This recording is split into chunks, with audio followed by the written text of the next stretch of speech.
বৈষ্ণোদেবী মন্দিরের ticket counter থেকে বেরিয়ে রাস্তার ওধারেই দেখলাম প্রচুর অটো দাঁড়িয়ে আছে।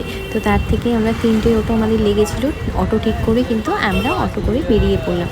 আর অটোতে পার হেড নিয়েছিল তোমার এই 3 থেকে 400 টাকা মতো ভাড়া। কিন্তু রাস্তাটা কিন্তু একদমই তোমার 10 থেকে 15 মিনিট মতোই ছিল।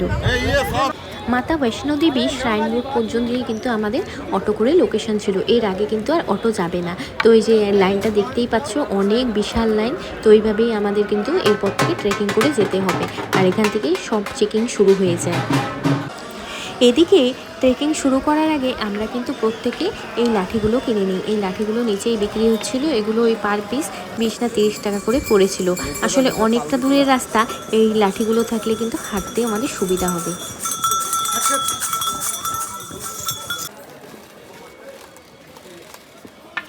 এদিকে আমরা যখন 3 মাস আগেই কাশ্মীর যাওয়ার জন্য টিকিট কেটে রেখেছিলাম, তো মাতা বৈষ্ণোদেবী মন্দিরে যাওয়ার জন্যও কিন্তু অনলাইনে হেলিকপ্টারের টিকিট পাওয়া যায়। তো আনফর্চুনেটলি আমরা কিন্তু সেই টিকিটটা অ্যাভেলেবেল পাইনি।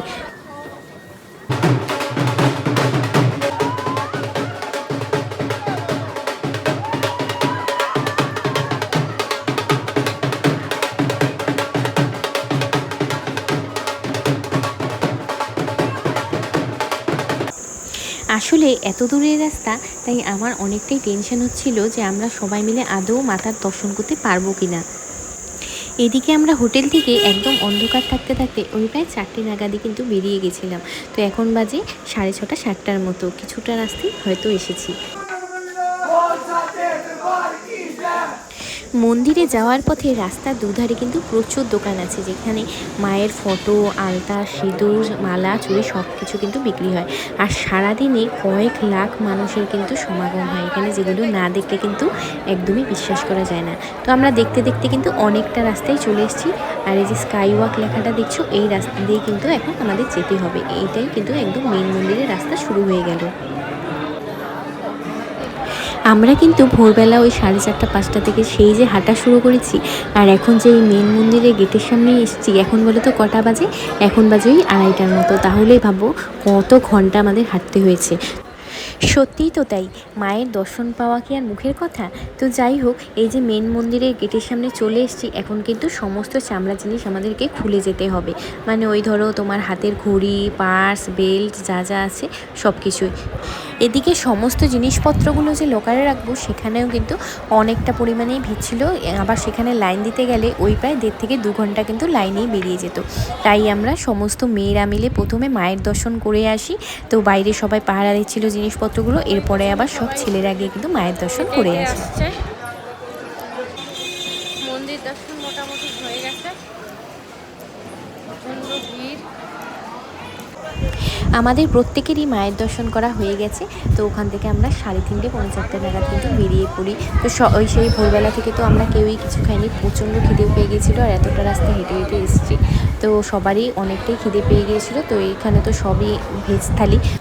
এদিকে লাঞ্চে ছিল রাজমা চাওয়াল, তার সাথে পাঁপড় পোড়া। এদিকে সবার এতই খিদে পেয়েছিল যে সেটাই কিন্তু আমরা সবাই চেটেপুটে একদম খেয়ে নিই। তো আবারও ওই 10 থেকে 11 ঘন্টা হেঁটে হেঁটে কিন্তু এবার হোটেলে ফেরার পালা। আর হ্যাঁ, মাতা বৈষ্ণোদেবী মন্দিরের ভেতরে তো ক্যামেরা অ্যালাউ করে না, তোমরা তো যারা গেছো তারা হয়তো সেটা জানোই। তো তোমাদেরকে তো ভেতরটা দেখাতে পারলাম না। ভেতরটা কিন্তু অদ্ভুত রকমের সুন্দর, আর যতগুলো ফুল দিয়ে সাজানো, সেগুলো কিন্তু একটাও প্লাস্টিকের কোনো রকম ফুলের এখানে ব্যবহারই হয় না। পুরো মন্দিরের ভেতর থেকে বাইরেটা মনে হয় প্রতিদিন কয়েক লাখ সত্যিকারের ফুল দিয়ে সাজানো হয়। আর যাওয়ার সময় তো তোমাদেরকে দোকানগুলো দেখাতে পারিনি, যাওয়ার সময় একটু তাড়াহুড়ো ছিল। তো এবার ফেরার পথে তো আস্তে ধীরে সবাই মিলে হোটেলে ফিরছি। তো এবারে তোমাদেরকে দোকানগুলো দেখিয়ে দিচ্ছি।